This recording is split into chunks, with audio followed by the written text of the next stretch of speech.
네, 반갑습니다. 오늘 또 2025년 아레오바우 신앙 포럼 우리 마지막 시간입니다. 잠언서 두 번째 부분 여러분들과 함께할 정요한 목사입니다. 반갑습니다.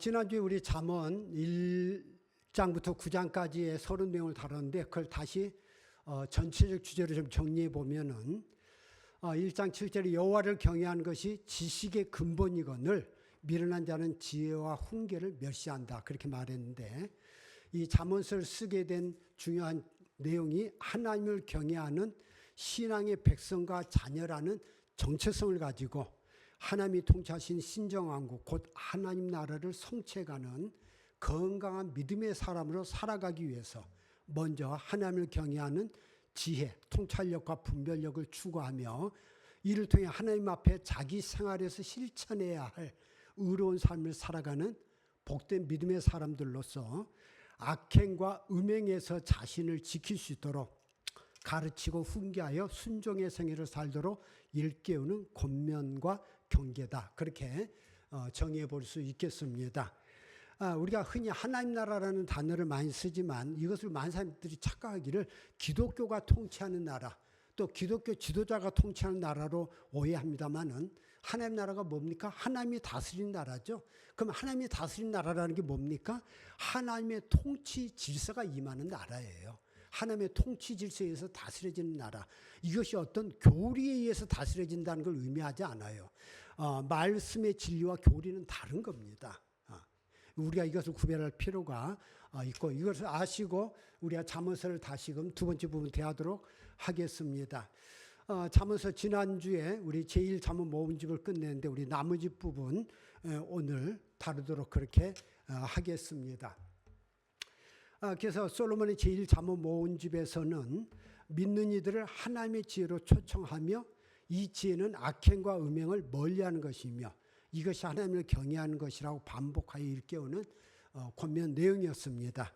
오늘은 제2잠언 모음집 내용을 다루게 되는데 의인과 악인의 삶과 결말을 대조하고 비교할 내용이고 여기는 375개의 솔로몬의 이 단문장으로 다 구성이 되어 있어요. 굉장히 산만합니다. 그러나 이걸 또 굳이 구분하면은 10장부터 15장까지는 의인과 악인의 삶과 결말, 그리고 16장부터 22장까지는 의로운 삶에 대한 찬양, 그렇게 우리가 구별해 볼 수 있습니다.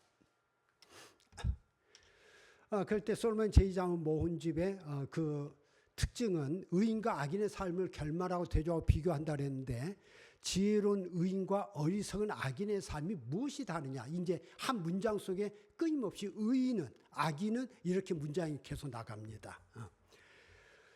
그래서 일상생활과 인생의 각 측면에서의 지혜의 적용을 교훈하는 375개의 짧은 금어 문장들로 구성된 도덕적, 윤리적, 경구 모음집들인데 뭐 통일성이나 연속성이 없어 보이긴 하지만은 또 우리 강의하는 사람을 거기에 통일성을 찾아야 되는 게 강의하는 사람의 특징이니까 또 그렇게 정리를 해보았습니다. 그래서 제1부 15장까지는 반의적 평행법, 반의적 평행법은 뜻이 반대로 되는 서로 다른 뜻으로 대조하는 대꾸 방식으로 의인과 악인을 비교하고 있고 그것은 잠언을 읽는 이들로 하여금 자연스럽게 악한 행위를 버리고 의로운 삶을 사는 지혜로운 자의 길을 가도록 일깨우는 방식입니다. 제2부는 16장부터는 지혜를 추구한 결과가 지혜로운 자의 삶으로 이어지지만 지혜를 거부한 결과는 미련한 자의 삶으로 이어진다고 경고하면서 의로운 삶에 대해 찬양하는 권면 내용으로 이어집니다. 자, 그래서 제2잠언 모음집의 제1부 내용들인데 서로는 10장 1절에 솔로몬의 잠언이라 지혜로운 아들은 아비를 기쁘게 하거니와 미련한 아들은 어미의 근심이니라 그렇게 말하고 있고 그때 15장 6절에 결론도 같은 이야기를 하고 있습니다. 지혜로운 아들은 아비를 즐겁게 하여도 미련한 자는 어미를 업신여긴다. 그러면서 10장부터 15장까지 어떻게 나눠져 있냐면은 지혜로운 의인의 입과 미련한 악인의 입. 똑같이 입인데 악인의 입과 의인의 입이 어떻게 다른지. 또 11장 의인의 소원과 악인의 소망. 소원과 소망은 비슷한데 의인과 악인이 소원과 소망이 뭐가 다르냐? 12장이 의인의 생각과 악인의 도모. 둘 다 생각이지만 왜 하나는 생각으로 표현했고 왜 하나는 도모로 표현했냐? 의인의 빛과 악인의 등불, 악한 자의 집과 정직한 자의 장막, 악인의 제사와 정직한 자의 기도. 양쪽 단어가 비슷하지만 뉘앙스가 약간 달라요. 이것은 강의를 통해서 설명하도록 하겠습니다. 10장은 지혜로운 의인의 입과 미련한 악인의 입. 의인과 악인의 차이는 그 사용하는 언어와 그 방식과 목적이 서로 다르다는 겁니다. 입을 열어서 같은 말을 하고 있는 것 같은데 다른 말을 하고 있다. 그런 이야기를 하고 있습니다. 그래서 의인의 입은 생명의 샘이라도 악인의 입은 독을 머금었다. 다르다는 거죠. 한 사람은 사람을 살려고 하고 한 사람은 죽이려고 한다. 그것이 10장의 내용입니다. 같은데 이 각 이제 성경 구절을 이야기하면 시간이 세월아 내려가기 때문에 생략하도록 하겠습니다. 11장에 의인의 소원과 악인의 소망. 이 소원이라는 건 우리가 바라는 바 아니에요. 소망은 뭐냐? 하나님께서 하시고자 하시는 것을 원하는 것인데 의인과 악인의 인간됨의 차이는 바라는 바가 서로 다르며 그것이 각자의 삶을 투영된다는 겁니다. 의인의 소원은 뭐냐면 내가 어떻게 하면 하나님께서 하는 대로 올바로 살아갈 것인가. 악인의 소망은 내가 뭔가 업적을 이루려고 하는 것, 뭔가를 이루어야 된다는 생각을 한다라고 하는 거죠. 그래서 의인의 소원은 오직 선하나 악인의 소망은 진노를 이루느니라. 결국 의인은 내가 어떻게 하면 하나님 앞에 뜻대로 살아갈 것인가. 그것이 의인의 소원이라면 악인은 내가 하나님 앞에 기도를 하든 때를 쓰든 뭔가 업적을 이루어야 되는 거예요. 소망이라는 단어로 구별하고 있습니다. 12장에는 의인의 생각과 악인의 돈보. 의인의 생각에는 선한 의지가 전제되면서 그 속성이 정직으로 나타나지만 악인의 도모는 악한 의지가 전제되면서 그 속성이 속임으로 나타난다는 겁니다. 그래서 의인의 생각은 정직하여도 악인의 도모는 속임이에요. 이 도모라는 것은 뭔가를 계획한다는 의미가 들어있죠. 늘 생각하는 게 악한 걸 계획한다는 거예요. 순수하지가 않다는 거예요. 그것이 악인의 도모. 의인의 생각. 의인은 늘 어떻게 하면 하나님께서 기뻐하실까? 하나님께서 기뻐하실 걸 추구하는 것. 그래서 생각이라는 단어로 비교를 했어요. 뉘앙스를. 13장에서는 의인의 빛과 악인의 등불.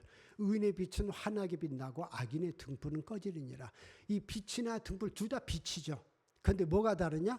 의인의 빛은 하나님의 영광의 빛을 드러내며 영원히 존재하는 빛의 의미를 가지고 있다면 등불이라는 건 뭐예요? 밤에만 켜고 낮에는 꺼버리죠. 일시적인 거죠. 인간이 만든 기름이 다 타면 꺼질 수밖에 없는 한시적 빛의 의미. 악인이 한때는 뭔가 대단한 것처럼 보여도 꺼질 수밖에 없다.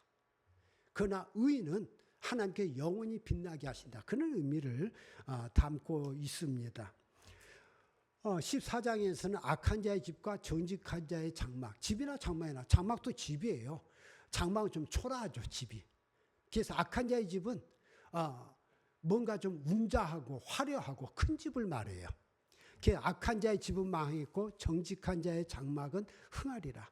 얼마나 화려한 집에 사느냐, 초라한 장막에 사느냐보다 더 중요한 것은 그 안에 사는 사람이 어떤 사람이냐. 결국 그 안에 공동체로서 악한 자와 정직한 자 중에 어떤 사람으로 사느냐가 더 중요하다는 상징적 표현입니다. 집이 이왕이면 좋으면 좋겠지만 초가삼칸 가지자도 그 안에 하나님을 경외하는 의로운 자가 산다면 그 집은 아름다운 처소지만 아무리 대골 궁궐 같은 집이라 할지라도 악한 자가 산다면 그것은 지옥과 같은 곳이다라는 그런 비유를 담고 있습니다. 15장에는 악인의 제사와 정직한 자의 기도. 제사와 기도는 신앙 행위죠. 둘 다. 그런데 악인의 제사는 여호와께서 미워하셔도 정직한 자의 기도는 그가 기뻐하시니라. 이 악인의 제사는 뭐냐면 축복의 악행. 하나님 앞에 열심히 예배드리고 헌금도 하는데 뭐냐면 내가 축복받기 위해서, 물질의 축복받기 위해서 열심히 제물을 드리는 종교 행위의 참여로 자신이 할 일을 다 했다라고 하는 의로운 것처럼 행세하는 악인의 소망을 나타내는 표현입니다. 정직한 자의 기도는 하나님 앞에 어떠면 드릴 게 없어서 가난한, 모습으로 살아갈지 모르지만 그래서 하나님 앞에 드릴 게 없지만 기도밖에 할 것이 없는 하나님 제가 어떻게 살면 좋겠습니까? 하나님 제가 고쳐야 할 것이 무엇입니까? 결국 하나님 앞에서 올바른 생애와 삶을 추구하는 의인의 소원을 의미합니다. 결국 우리가 하나님 앞에 위하면 많은 걸 드릴 수 있으면 좋겠지만 그걸 드리지 못한다 할지라도 그 제사, 예배 안 드려도 좋다는 거예요. 극단적으로 이야기하면 더 중요한 건 어떻게 하면 하나님의 선한 뜻대로 살아갈 것인가. 그것이 더 중요한 예배고 헌신이라는 겁니다. 이것이 15장까지의 내용이고 제2자문문주의 2부는 의로운 삶에 대한 찬양인데 그래서 16장에는 마음의 경영과 말의 응답, 17장은 화목하는 것과 다투는 것, 18장은 멸망의 선봉과 존귀의 길잡이, 19장은 계명을 지키는 자와 행실을 삼가지 아니하는 자, 또 20장은 젊은 자의 영화와 늙은 자의 아름다움, 21장은 공의와 정의를 행하는 것과 제사 드리는 것, 22장은 패역한 자의 길과 영혼을 지키는 자. 이런 서로 대비를 통해서 또 의로운 삶을 우리들에게 요구하고 있습니다. 16장은 마음의 경영과 말의 응답. 마음의 경영은 사람에게 있어도 말의 응답은 여호와께로부터 나오니라. 하나님의 주권을 인정하는 이야기죠.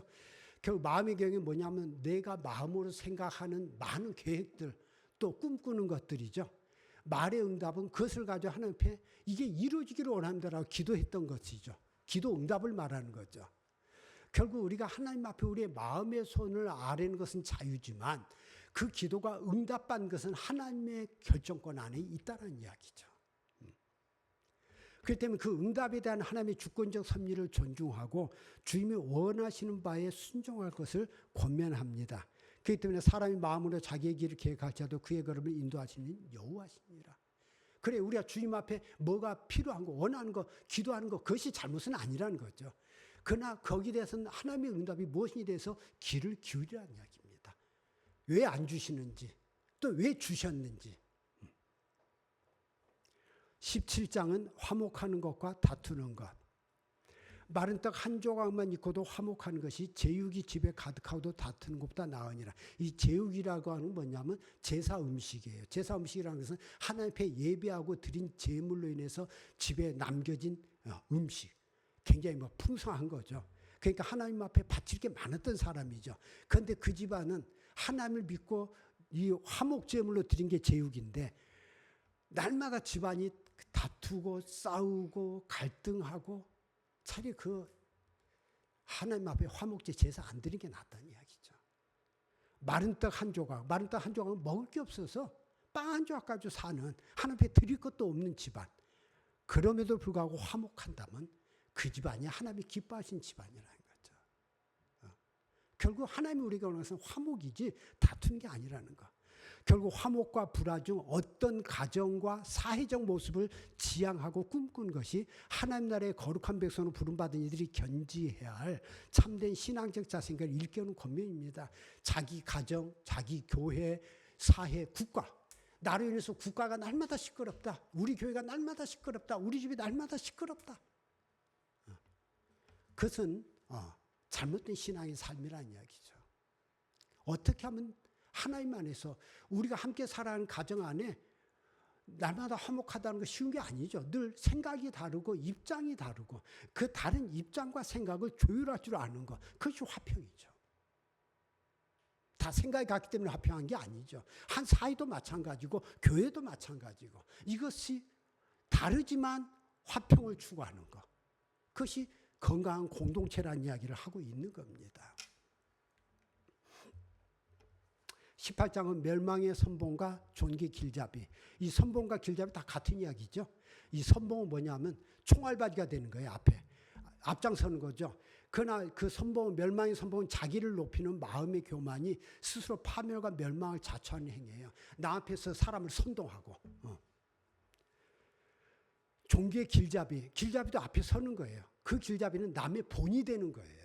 총알바지는 선동하는 사람이라면 길잡이는 겸손히 다른 사람에게 어떻게 사는 것이 올바른 삶인지 어떻게 해야 되는지를 잔잔한 감동과 잔잔한 교훈을 주는 것. 그것이 길잡이입니다. 똑같이 앞에 서긴 섰는데 끊임없이 소란을 피우면서 선동하는 사람이냐, 조용히 다른 사람이 올바른 길을 갖도록 격려하고 세워주는 사람이냐는 거죠. 그래서 종교의 길잡이는 자기를 낮추는 겸손으로 남을 섬기는 종교와 영광을 얻게 하지만, 멸망의 선봉은 자기를 높이는 마음의 교만이 스스로 파멸과 멸망을 자초하게 될 것이다. 그렇기 때문에 사람의 마음의 교만은 멸망의 선봉이요, 겸손은 종교의 앞잡이다. 그렇게 길잡이다 말하고 있습니다. 19장에서는 계명을 지키는 자와 행실을 삼가지 아니하는 자. 계명을 지키는 자는 자기 영혼을 지키거니와 자기 행실을 삼가지 아니하는 자는 죽으리라. 계명을 지키는 자는 명하신 하나님의 말씀을 따라 자기 행실을 절제해서 의로운 생활을 사는 사람이에요. 다른 사람 보고 이래라 저래라 하는 게 아니고 내가 어떻게 살아갈까. 그러나 행실을 삼가지 않는 자는 말씀을 거부하고 무시함으로 죄악에 자기를 방치하고 끊임없이 남 보고 그렇게 하라고 강요하는 사람이에요. 너는 왜 그렇게 못하냐. 정죄하고 강요하고. 그렇기 때문에 망령된 증인은 정의를 없인 여이고 악인의 입은 죄악을 삼킨다. 그렇게 말하고 있습니다. 20장은 젊은 자의 영화와 늙은 자의 아름다움. 젊은 자와 늙은 자라고 하는 것은 우리 한국 사회도 지금 이제 노인들과 젊은이가 분열되어 있는데, 젊은 자의 영화는 그의 힘이요 늙은 자의 아름다움은 백발이니라. 이것이 무슨 이야기냐면, 젊은 자와 노인은 사회 속에 함께할 수 없는 상극적 대립적 존재가 될 수 있다는 거죠. 왜? 노인들은 젊은이 보면서 저런 것들 뭐 젖비린내 나는 것들이 뭘 하겠어 하는 짓들이 그렇지라고 하는, 또 젊은이들 노인들 보고 저 무능력해가지고 안방 들게 돼요. 도대체 뭐 하는 거야? 라고 말할 수 있는 상극적인 존재. 그러나 오늘 하나님은 그런 존재가 아니라 상호 보완적인 존재라는 거죠. 젊은이는 혈기가 아닌 폐기, 젊은이의 그 약동성 있는 힘을 쓰고, 노인은 권위가 아니라 경륜으로, 서로가 이 젊은이와 노인은 다를 수밖에 없는데 그 다르다는 이유가 서로 적대해야 될 이유가 아니라 서로 존중하는 하나님의 통치를 받아들이는 공동체. 그것이 아름다운 하나님의 나라다. 젊은이는 노인을 존중하고 또 노인은 젊은이를 존중하고, 그래서 함께 나아가는 사회. 그것을 이야기하고 있습니다. 그래서 다툼을 멀리하는 것이 사람에게 영광이거든 미련한 자마다 다툼을 일으킨다. 그렇게 말하고 있고, 비록 아이라도 자기 동작으로 자기 품행이 청결한 여부와 정직한 여부를 나타내니라. 이게 무슨 이야기냐면은 어린애라고 순진하다고 생각하지 말라는 거예요. 어린애도 악하다는 거예요. 어린애라고 무조건 쟤는 착해. 어린아이니까 말하지 말고 그 어린아이 하는 행동을 가지고 얘가 착한 아이인지 아닌지를 분별하라는 거예요. 21장은 공의와 정의를 행하는 것과 제사 드리는 것. 공의와 정의를 행하는 것은 제사 드리는 것보다 여호와께서 기쁘게 여기시느니라. 우리가 하나님 앞에 예배 드린다는 거 굉장히 중요해요. 그러나 그 예배의 목적이 뭐냐는 겁니다. 그것은 우리가 하나님의 뜻대로 살기 위해서 예배를 드리는 것인데, 예배는 열심히 드리는데 하나님의 뜻대로 살지 않는다? 그건 예배 안 드리는 게 낫다는 거예요. 그래서 예배 행위의 목적이 물질 축복의 악행이 아니라 하나님을 경외함으로써 그 뜻과 말씀대로 살아가는 공의와 정의를 행하는 것, 곧 옳고 바르게 사는 것의 근본 목적이 있다. 그렇게 말하고 있습니다. 우리가 왜 예배를 드리는지. 그래서 우리 잠언서에 보면 이런 예가 많이 나오죠. 다투는 여인과 함께 큰 집에서 사는 것보다 움막에서 사는 것이 나으니라. 우리는 흔히 이야기를 가지고 바가지 긁는 여자랑 같이 살기 못한다라는 해석으로 이야기를 하는데, 물론 그런 의미도 있지만 더 중요한 건 불화를 일으키는 사람하고는 함께 살아갈 수 없다는 이야기예요. 그런 사람이 있는 교회, 그런 사람이 있는 나라, 그런 사람이 있는 공동체에는 함께 살아갈 수 없다. 불화를 일으킨 사람하고는 차라리 떨어져 사는 게 낫다.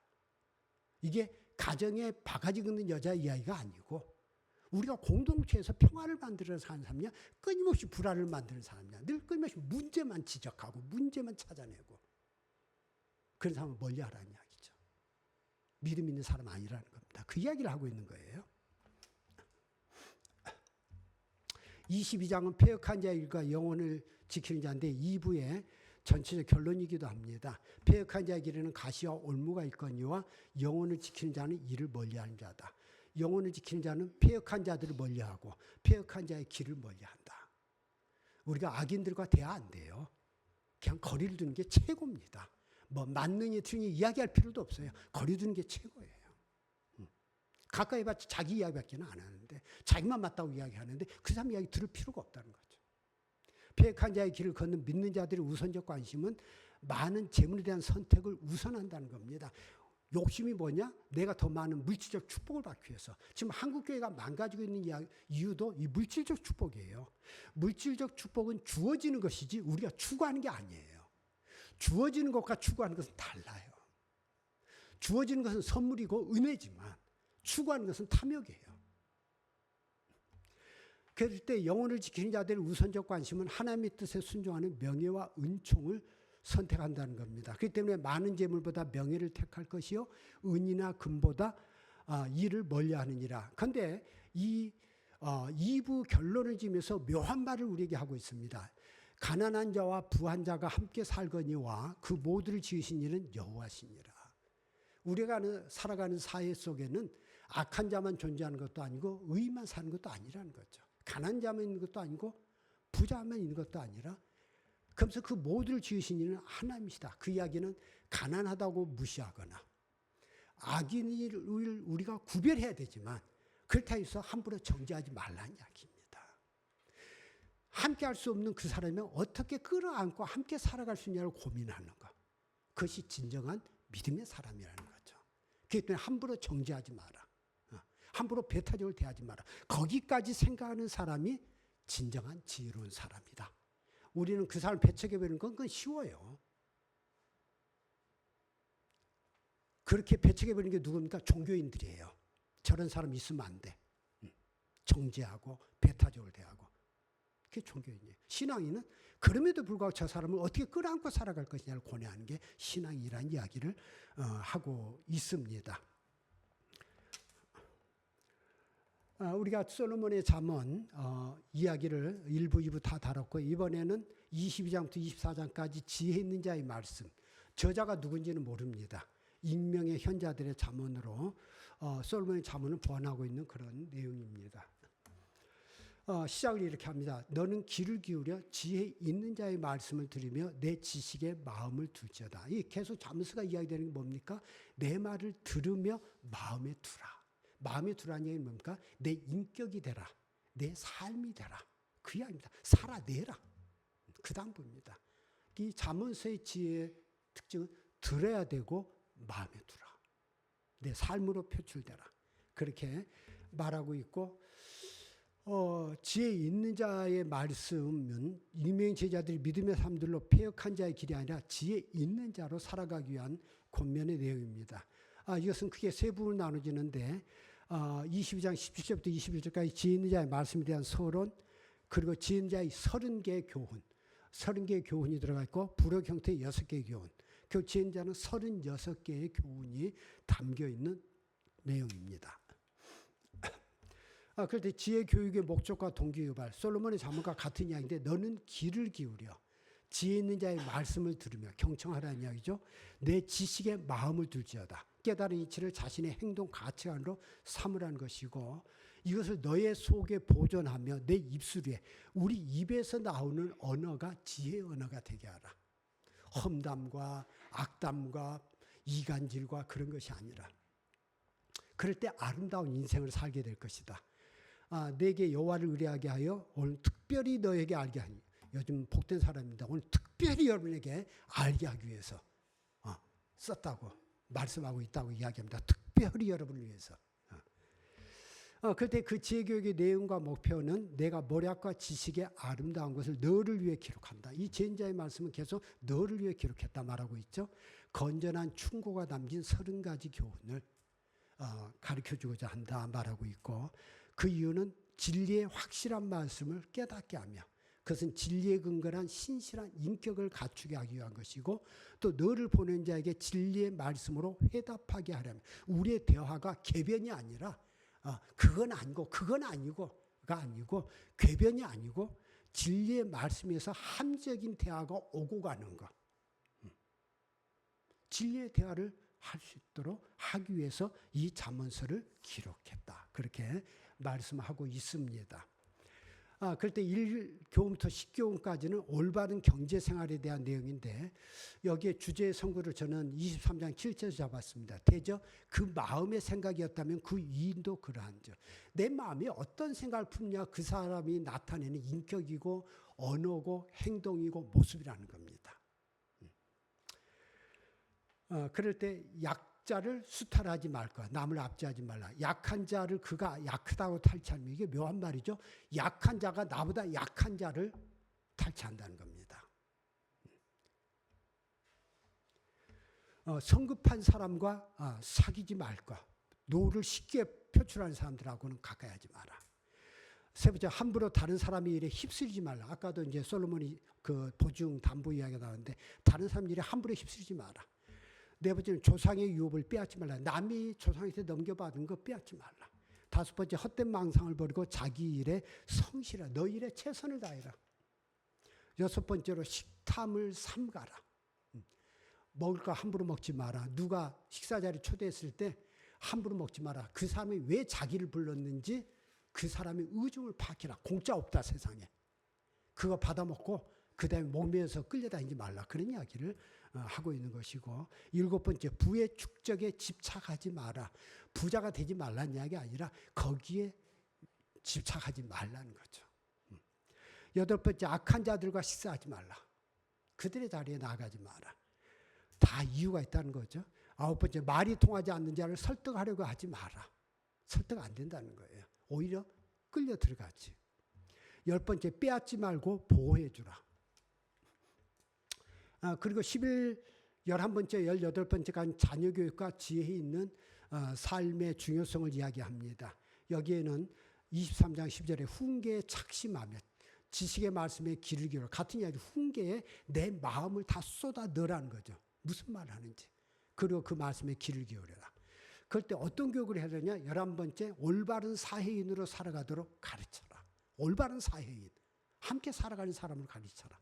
12번째, 주님의 마음을 기쁘고 즐겁게 하도록 해라. 그것은 지혜와 정직한 것이 하나님께 기뻐하시는 거다.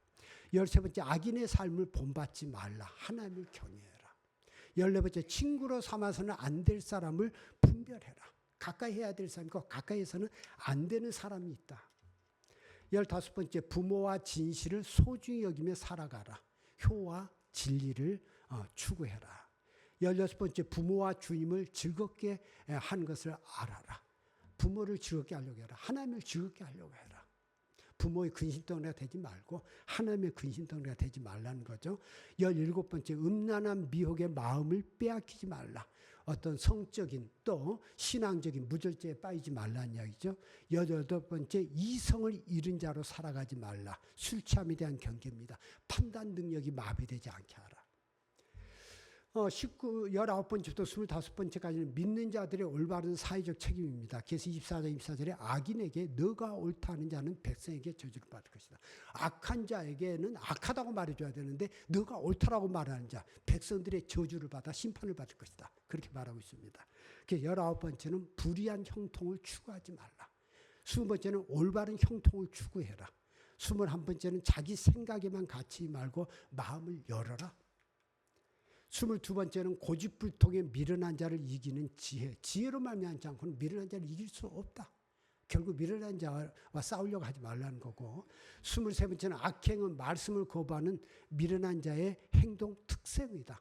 누가 악을 행하냐? 미련하기 때문에 악을 행한다는 겁니다.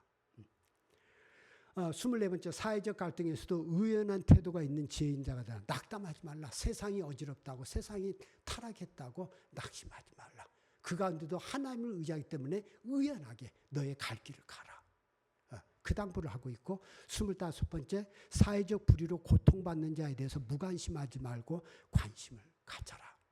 그렇게 당부하고 있습니다. 그렇기 때문에 26번째부터 30번째 교훈은 사귈 친구와 멀리할 친구로 이 교훈을 마무리합니다. 영혼의 장래와 소망을 치는 친구인 지혜. 가장 좋은 친구는 뭐냐? 지혜라는 겁니다. 지혜를 친구로 삼아라. 인생의 동반자로 삼아라. 인생의 반려자로 삼아라. 그것이 우리 영혼과 우리 인생의 미래를 복되게 할 것이다. 27번째, 의인을 파괴하는 자가 되지 말라. 올바른 사람들을 무너뜨리려고 하지 말라. 그 의는 하나님께서 보호하신다. 28번째, 원수의 파멸과 실패를 기뻐하지 말라. 이건 우리가 어떤 면에서는 너무 기뻐할 내용 아니에요? 그럼에도 불구하고 원수가 파멸하고 실패하는 거 기뻐하지 말라. 그는 악한 자들이나 그런 것이다. 29번째, 옳고 그름을 분별하되 증오하지 말라. 30번째, 하나님과 사회 질서를 거부하지 마라. 이 끝에 이 세 번째는 우리가 굉장히 중요하게 여겨야 될, 우리가 믿는 자로 살아간다고 할 때 우리가 어떤 면에서는 다른 삶을 정죄하는 게 뭐예요? 그런 인간은 없어져야 돼 라고 하는 것이 우리의 일반적인 모습이지만, 그럼에도 불구하고 그것까지 끌어안을 줄 아는 것, 그것이 진정한 세상 사람과 다른 차이점이다. 크리스찬입니다.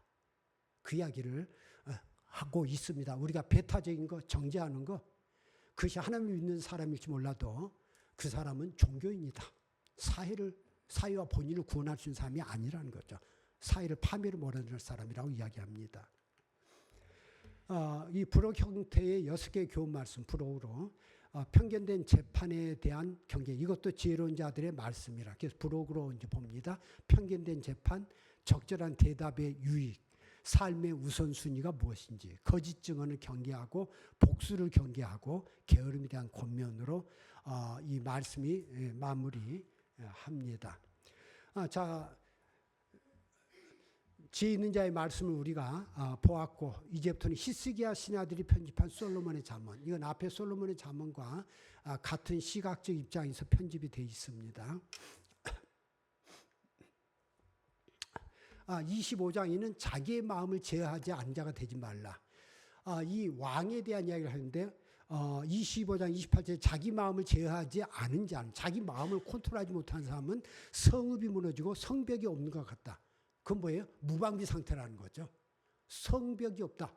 그건 누가 예배 침략 앞에 아무것도 저항할 힘이 없다는 거죠. 성읍이 무너지다. 백성들이 없어지다. 주변에 사람들이 없어져 버린다는 거예요.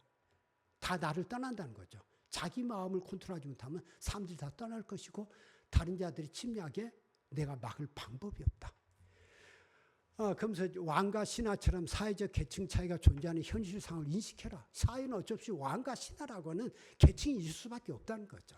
다양하게 존재하는 그런 갈등 상황에 자신의 역할과 한계성을 깨달아서 자기가 왕인지 신하인지를 분별하고 그 위치에 자기가 해야 될 일이 무엇인지를 분별하고 자제할 줄 아는 신중하고 겸손한 지혜로운 태도를 가질 것을 당부하고 있습니다. 그래서 왕이라면 세상에 하나님의 뜻을 올바르게 드릴 줄 아는 것이 왕의 영화와 영광이다. 이 일을 살피는 것은 왕이하다. 살핀다는 것은 그 문제를 해결해 가는 것. 지혜로운 신하는 자기 한계성을 깨달아 자기 과시나 합당치 않은 언행을 자제하라. 마치 자기가 대단한 사람이 되는 것처럼 행동하지 마라. 그것이 신하다. 아랫사람답게 행동하라는 거죠. 그럴 때 인간에게 없는 갈등의 문제는 꿀을 보고든 조카리만큼 먹으라. 과식하면 토할까 두려우니라. 자족하고 절제할 줄 알아라. 그 원수를 사랑해라. 원수가 배고파하거든 음식을 먹이고 목말라 하거든 물을 마시게 하라. 그리고 다투는 여인과 함께 큰 집에 사는 것보다 움막에 사는 것이 혼자 사는 것이 낫다. 불화 조성하지 마라. 사람들이 불안해하고 그런 고통스러워하게 만들지 말라는 것이고, 의인이 악인 앞에 굴복하는 것은 우물이 흐려짐과 샘이 더러워짐과 같으니라. 의인이 악인의 행동을 본받지 말라. 그래서 다른 사람들 알고 올바른 게 무엇인지를 망가뜨려 버리지 말라. 그 당부를 하고 있습니다.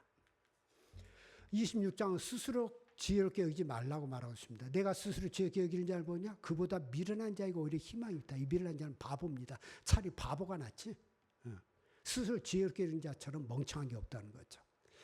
믿는다고 하면서 반사회적인 애곡된 삶을 살아가는 미련한 자들의 7가지 유형을 26장에는 말하고 있습니다. 첫째는 미련한 자, 그다음 두 번째 게으른 자, 셋째는 자기와 상관없는 다툼을 간섭하는 자, 남의 일에, 네 번째는 그냥 무작정 사람들을 죽여놓고 내가 그냥 한번 장난을 해봤다고 떠드는 사람. 다섯 번째는 말쟁이. 그 사람만 들어가면 공동체가 시끄럽고 이간질이 되는 거. 여섯 번째는 이중인격자. 껍데기는 멀쩡한데 그 사람은 입만 열면 거짓말. 일곱 번째 함정을 파는 자. 그렇게 이야기하고 있습니다. 그런 사람이 되지 말라. 26장은 내일 일을 자랑하는 자. 내일 일을 자랑하지 말라. 하루 동안에 무슨 일이 일어난지 내가 알 수 없습니다. 이 내일 일이라고 하는 것은 뭐예요? 본인은 순수한 의도로 이야기했을지 모르지만 내일이라는 일은 우리가 알 수가 없는 겁니다. 확정되지 않은 거예요. 그때 그것을 떠벌리는 순간 자기 의도와 달리 실수할 수 있고 그 말대로 안 될 때에 신뢰성을 상실해버릴 수 있습니다. 결국 겸손함과 신중함을 잃어버린 분별력 없는 태도로 신뢰관계를 잃는 사람이 되지 말라는 거죠. 그래서 공동체와 사회 속에서 사람들과 어떤 일상생활과 인간관계를 맺어가는 것이 신앙적인 지혜로운 생활인지를 깨달으라. 그렇게 이야기를 하고 있습니다. 그러면서 이 중에 하나 우리가 눈여겨봐야 될 건 27장 17절에 철이 철을 날카롭게 하는 것 같이 사람이 그의 친구의 얼굴을 빛나게 하느니라. 우리가 사회생활을 하다 보면 그 부딪힐 수밖에 없는데 그것 가지고 갈등하지 말고 그 부딪힘을 통해서 내가 다듬어진다. 그 갈등을 통해서 자기 성숙의 기회로 삼을 것을 말하고 있습니다. 그것이 지혜다. 똑같은 상황에서 어떤 사람은 그걸 통해서 자기가 무너져버린 사람이 있는가 하면 그걸 통해서 자신을 연단한 사람이 있다. 그렇게 당부하고 있습니다. 28장은 율법을 저버린 자와 율법을 지키는 자 결론의 내용이기도 한데 우린 율법 앞에 어떤 태도를 지니느냐. 곧 하나님의 말씀과 뜻 그리고 물질과 사람에 대해서 어떤 관점의 자세를 취하냐가 지혜롭고 올바른 국가와 교회 지도자로서 선한 영향력을 사회 속에 끼치며 살아가게 된다는 거죠. 그래서 악인과 의인의 중요한 차이는 사회적 영향력, 사회에 영향을 끼치게 되어 있다는 거예요. 그래서 율법을 버린 자는 악인을 칭찬하나 율법을 지키는 자는 악인을 대적하느니라. 악행을 저지르는 사람 보고 저 사람 대단해 하는 크리스찬이 있다면은 믿음 없는 사람이라는 거죠. 율법을 지키는 자는 악인을 악인이라고 말할 수 있고 율법을 버린 자는 악인을 의인이라고 말한다는 겁니다. 그것은 악인은 정의를 깨닫지 못하나 여호와를 찾는 자는 모든 것을 깨닫기 때문이다. 그렇게 말하고 당부하고 있고 의인이 들게 하면 큰 영화가 있고 악인이 일어나면 사람이 숨고 악인이 일어나면 사람이 숨고 그가 멸망하면 의인이 많아지느니라. 우리 사회 속에 과연 우리는 나는 악인의 입장에 서 있는 건지 의인의 입장에 서 있는지를 분별할 것을 마지막 결론으로 당부하고 있습니다. 29장도 결론의 이야기인데 의인이 많아지면 악인이 많아지면 결국 의인은 하나님의 말씀과 뜻대로 사람을 사랑하며 살고자 하는 신앙인들을 의미한다면 악인은 하나님조차 자기 집단과 조직의 세력화와 지도자 우상화의 수단과 도구로 삼아 하나님의 말씀보다 자신들의 주도권인 권세를 잡기 위해만 혈안이 된 종교인들로서 사람들을 분열시켜 서로 혐오하고 증오하게 하며 육체적, 정신적, 영적으로 사람들을 억압하는 이들입니다. 이러한 현실을 분별하는 자각과 각성으로 딜레마의 공존을 고뇌하는 의인이 지혜로운 사람이다. 그래서 의인이 많아지면 백성이 즐거워하고 악인이 권세를 잡으면 백성이 탄식한다. 그렇게 당부하고 있습니다. 이렇게 해서 우리가 잠언 29장까지 보편의 내용을 달았고 이제 마지막 부록 부분인 아굴의 잠언과 르무엘 왕의 어머니가 훈계한 잠언만을 남겨놓고 있습니다. 이 아굴의 잠언은 결론이자 또 실천편이에요.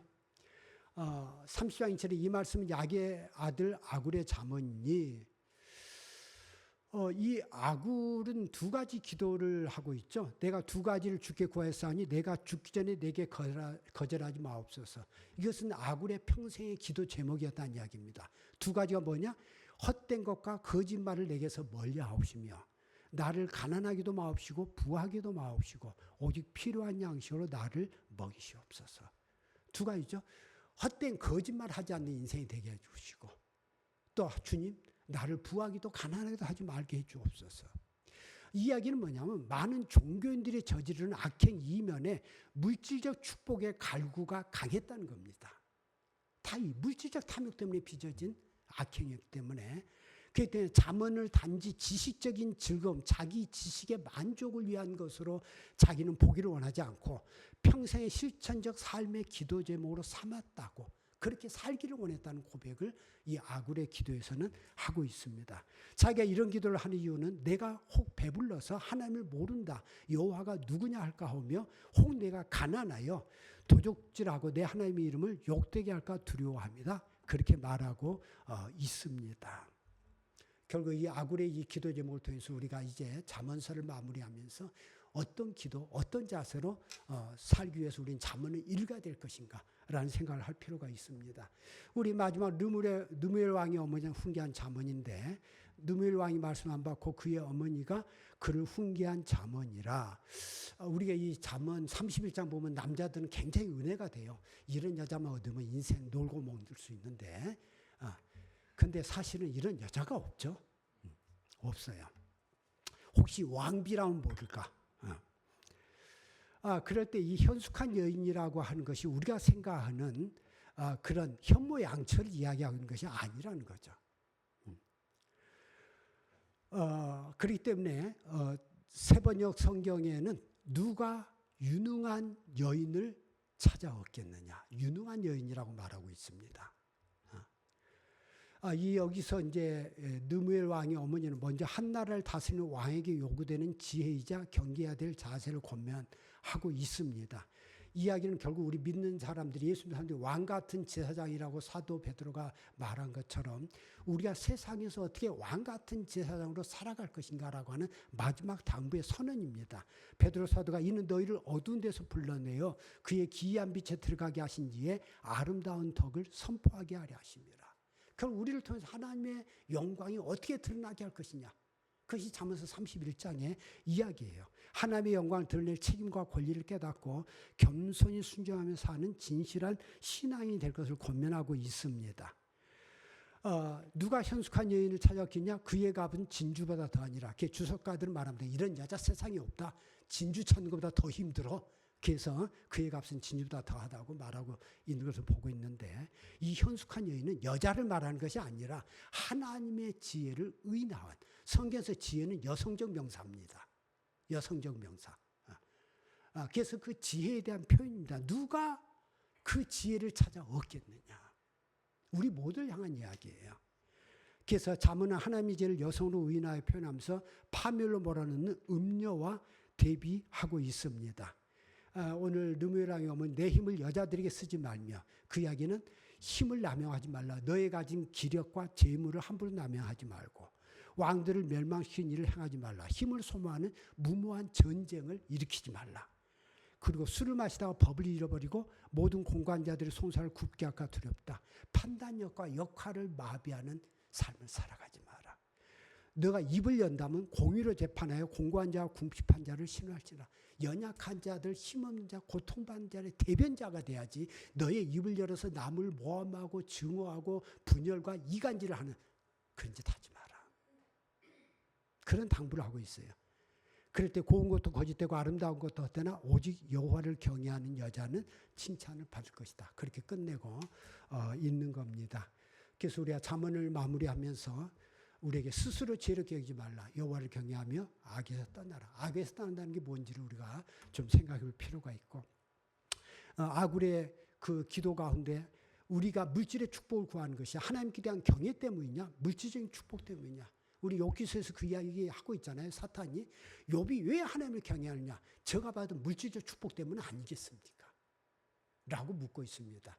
그걸 오늘 크리스찬들에게서 물질의 축복이 가지는 이중성 이 부분을 우리가 경계할 필요가 있습니다. 그래서 욥의 기도를 우리가 생각하면서 누가 현숙한 여인을 찾아왔겠냐. 그의 값은 진주보다 더하니라. 이 이야기는 뭐냐면 누가 거룩하신 하나님의 지혜를 찾아 얻겠느냐.